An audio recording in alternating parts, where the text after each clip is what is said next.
زندگی میں دو طرح کے لوگ پائے جاتے ہیں۔ ایک وہ جو صرف اپنی کامیابی کے پیچھے بھاگتے ہیں، اور دوسرے وہ جو اپنی کامیابی کو دوسروں تک پہنچانے کی کوشش کرتے ہیں۔ پہلا گروہ صرف اپنی ذاتی ترقی کو اہمیت دیتا ہے، جبکہ دوسرا گروہ اپنی کامیابی کو دوسروں کے ساتھ بانٹنے کا عہد کرتا ہے۔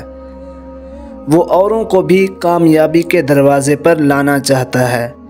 حقیقی کامیابی کا مفہوم صرف ذاتی مفاد تک محدود نہیں، بلکہ اس میں دوسروں کی فلاح اور بھلائی کا پہلو بھی شامل ہے۔ جو شخص اپنے علم، تجربات اور محنت کو دوسروں کے فائدے کے لیے استعمال کرتا ہے، وہ دراصل کامیاب ہے۔ وہ لوگوں میں سب سے اچھا ہے۔ حدیث رسول صلی اللہ تعالی علیہ وآلہ وسلم میں ہے، خیر الناس من ينفع الناس، یعنی سب سے بہتر انسان وہ ہے جو دوسروں کو فائدہ اور نفع پہنچائے۔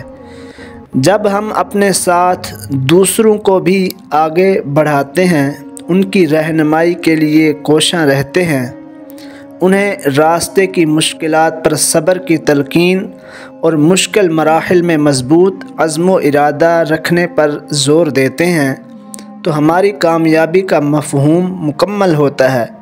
کیونکہ کامیابی صرف انفرادی نہیں، اجتماعی طور پر ہونی چاہیے۔ یہی وہ کامیابی ہے جو نہ صرف ہمیں خود خوشی دیتی ہے، بلکہ اس سے معاشرتی بہتری اور ترقی کی راہ بھی ہموار ہوتی ہے۔ ہیں لوگ وہی جہاں میں اچھے آتے ہیں جو کام دوسروں کے۔